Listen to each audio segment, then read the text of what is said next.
Bonjour à tous, je reviens sur la suite du cerveau qui sabote le corps. Donc aujourd'hui, on va parler plutôt de ce phénomène qui s'opère lors des rapports sexuels. Alors, le cerveau, ami ou ennemi dans notre sexualité.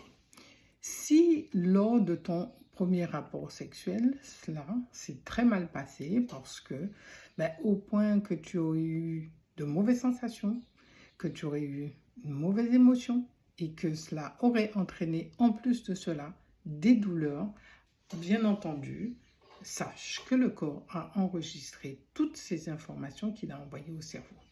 Si tu as subi une opération qui est basée sur la partie génitale et qui a eu mauvaises sensations, mauvaises émotions et bien entendu douleur, sache que ton corps a envoyé l'information à ton cerveau.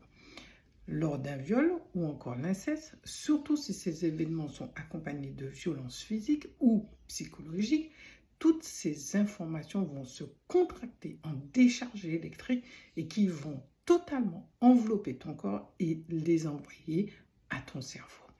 Ce bon gardien qu'est notre cerveau, en enregistrant ces sensations, émotions désagréables, pour lui c'est égal danger.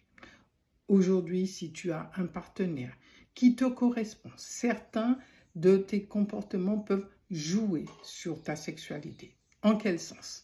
Eh bien, dans le sens qui, si dans le pire des cas, ce partenaire, homme ou femme, a un geste, un toucher, voire que cette personne ne serait pas vraiment axée sur les préliminaires, qui aurait des gestes un peu brusques, pour ton cerveau qui a déjà enregistré ce genre d'informations par rapport aux événements du passé, alors sache que ce petit geste ou ce petit toucher, même s'il est rempli d'amour, pour ton cerveau, c'est un trauma qui correspond à un danger.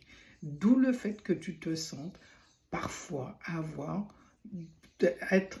des rapports dans une forme d'obligation. Alors, je dirais que si tu ne comprends pas, surtout les alertes de ton corps, ces contractions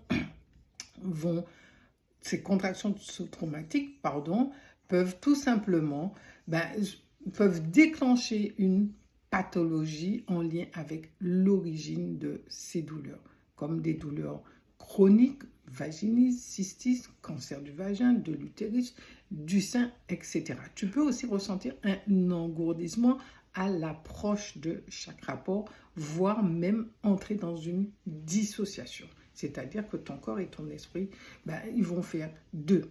Alors, déclencher une pathologie pour le cerveau, c'est aussi une manière de te protéger de quelque chose qui date, certes, mais comme il ne veut pas que tu revives la même chose, alors il se défend d'une manière ou d'une autre. Ce qui peut sembler être un sabotage n'est juste qu'un mécanisme de défense. Tu me diras, est-ce qu'il y a un moyen à cela?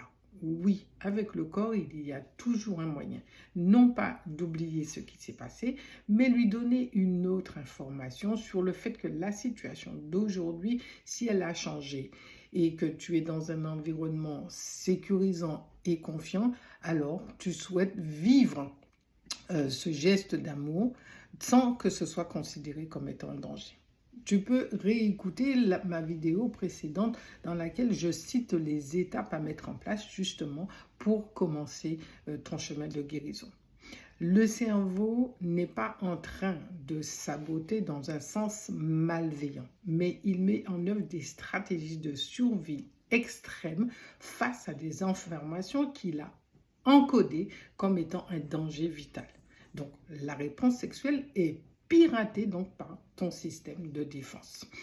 La guérison passe souvent par un travail thérapeutique visant à désamorcer donc cette mémoire traumatique et à réintégrer l'événement en mémoire autobiographique qui va te permettre à ce moment-là de te reconnecter à ton corps et à une sexualité épanouissante. L'une des thérapies propices à travailler en profondeur sur ces contractions d'information, c'est la fasciathérapie. J'en parlerai un petit peu plus longuement de cette thérapie dans une prochaine vidéo. En attendant, si cette vidéo t'a plu, n'oublie pas de liker ou voire de mettre des commentaires. Prends soin de toi surtout et je te dis à très vite.